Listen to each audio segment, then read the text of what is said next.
Bueno, buenas tardes a todos. Soy periodista, vengo en representación de una revista asturiana que se llama Atlántica 22. Allí tenemos una compañera periodista también que se llama Patricia del Gallo, que en los últimos 3-4 meses ha publicado 2 reportajes sobre la temática de los niños tutelados. Y bueno, yo lo que ahora os voy a contar, pues voy a tratar de poner un poquito en contexto, con datos, toda esta problemática, y luego le daré la palabra a los compañeros que seguro que saben bastante más que yo. Os paso a leer un pequeño texto que me ha preparado Patricia, nuestra compañera, y bueno, que dice así. Cuando Laura se puso en contacto con la revista, con Atlántica 22, la primera sensación que Patricia tuvo era la de una madre desesperada a la que la administración le había retirado al niño que desde hacía 3 años tenía en régimen de acogida. Imaginó Patricia entonces que habría algún motivo que ella desconocía y que la madre no desvelaba, pero al margen de sus llantos y de su desesperación, pues ella le pidió que investigara no su caso, sino el de decenas de niños en la misma situación que el suyo, y también le habló no solo de sentimientos, sino de negocio, el negocio en el que se habían convertido los menores en nuestro país. Investiga, le pidió, que es nuestra labor como periodistas.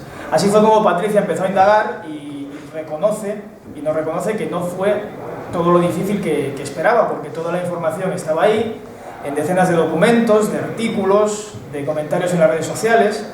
Así que bueno, solo faltaba contrastarlos y publicarlos, ¿no? Y eso fue lo que más le extrañó a nuestra compañera, que todo eso estuviera ahí y ningún medio de comunicación se hubiera hecho eco de ello, ¿no? Os tengo que decir también que la revista Atlántica 22, con la que yo también tengo el honor y el placer de colaborar, no vive de la publicidad ni de ningún tipo de subvención, no se debe más que a sus lectores y suscriptores, así que no tiene absolutamente nada que perder y sí tiene mucho que ganar con esta clase de investigaciones. Y bueno, Patricia empezó a hablar con distintas fuentes y a escuchar testimonios de padres a los que, alegando diversos motivos, la administración les había quitado a sus hijos. Historias de niños a quienes el sistema ha arrebatado años de convivencia familiar a golpe de burocracia. Según los últimos datos del gobierno, ya vamos con los datos, hay 21.000 menores protegidos, entre comillas, porque esa es la palabra usada por la administración, de los cuales 13.700 de estos 21.000 siguen estando en residencias. Y ello a pesar de que diversos organismos como el Comité de Derechos del Niño han expresado en diversas ocasiones su preocupación por el número de menores que viven en centros debido a que el sistema no ha aportado los recursos necesarios para que puedan vivir con su familia, o si eso no es posible, con otra. ¿Por qué se da a entender entonces que se necesitan familias de acogida con grandes campañas utilizando personajes famosos, si posteriormente la administración trata con mucha inflexibilidad este tema? ¿Qué interés hay en perpetuar su orfandad? Pues esto, como no, tiene su propia respuesta: el negocio en el que se han convertido los menores.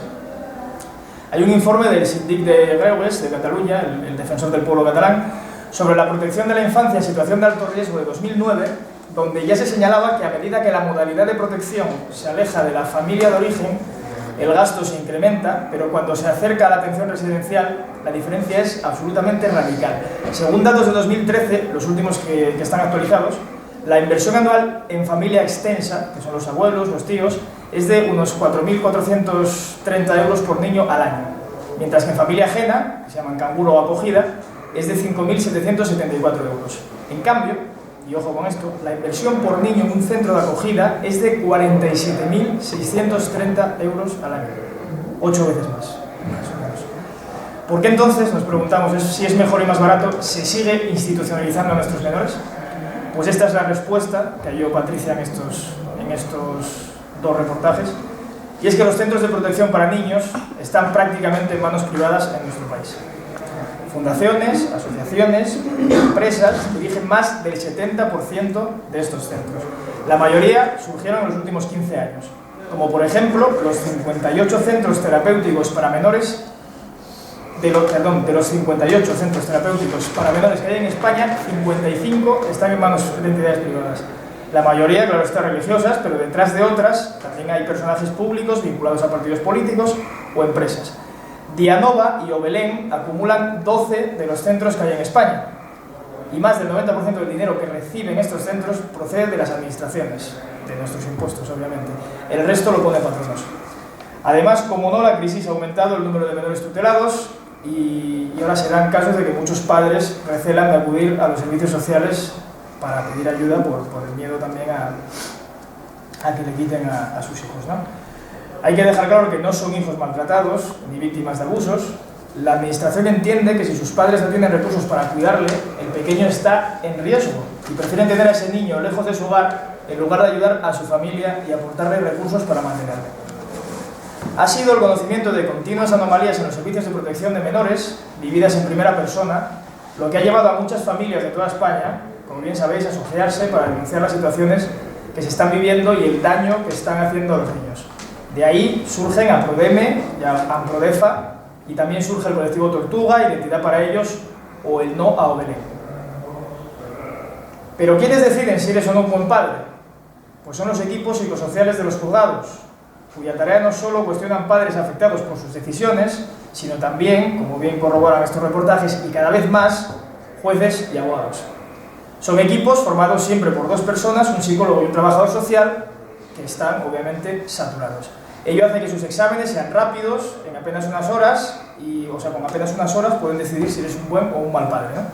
Su estatus laboral es el de personal contratado al servicio de la Administración de Justicia Autonómica, por lo tanto no son funcionarios de carrera ni tienen una plaza alguna en propiedad, dependen de distintos órganos en función de la comunidad y, como no, los hay en los que un servicio tan delicado y tan sensible como este ha caído también en manos privadas.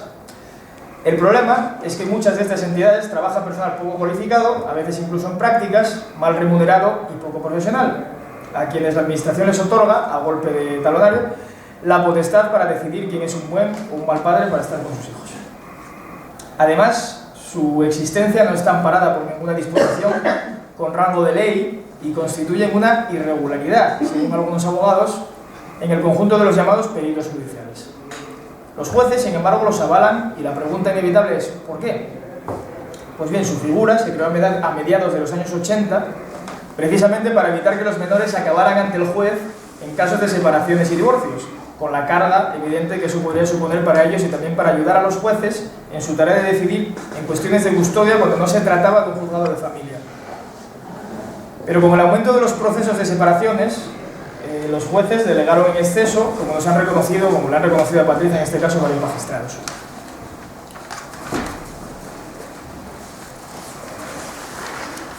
Otra de las críticas que les han llegado a los equipos psicosociales es que muchos no solo están en manos privadas, sino que detrás de ellos hay colectivos como el de víctimas de violencia de género, por ejemplo. Y de ahí esta pregunta que también se hacía Patricia en los reportajes. ¿No creen que si detrás de uno de estos equipos hay un colectivo de mujeres maltratadas, sus decisiones no serán siempre intencionadas? Tanto abogados de familia como jueces reconocen que no hay una metodología concreta a la hora de realizar esos informes. El uso de unas u otras técnicas depende del saber o entender del psicólogo que las practique. De ahí que colectivos de afectados por sus decisiones señalen que esos informes no tienen una base científica y que están lastrados por determinados sesgos ideológicos o sexistas. Recusar a estos peritos es muy difícil o casi imposible. Eso supone una absoluta falta de garantías para el usuario de estos servicios, ya que el sujeto evaluado no tiene forma humana de acreditar sus afirmaciones, puesto que no se extiende ningún tipo de acta del resultado de las entrevistas, ni tampoco copia de los test realizados, por lo que no hay forma de protegerse frente a cualquier error. En la práctica no existe ningún procedimiento para poder reclamar contra ellos, porque evidentemente ninguna ley lo rige. Seguimos igual. Hace años era una religiosa o un cura el que decidía si una mujer era apta o no para cuidar a su hijo, y se robaban menores. Ahora un técnico de una consejería que no conoce a esa familia, que hace un test y una entrevista y decide si te quitan o no al pequeño. Los menores son cifras y cuanto mayor es el número, mayor es la dotación económica que se recibe por ellos. Muchas gracias.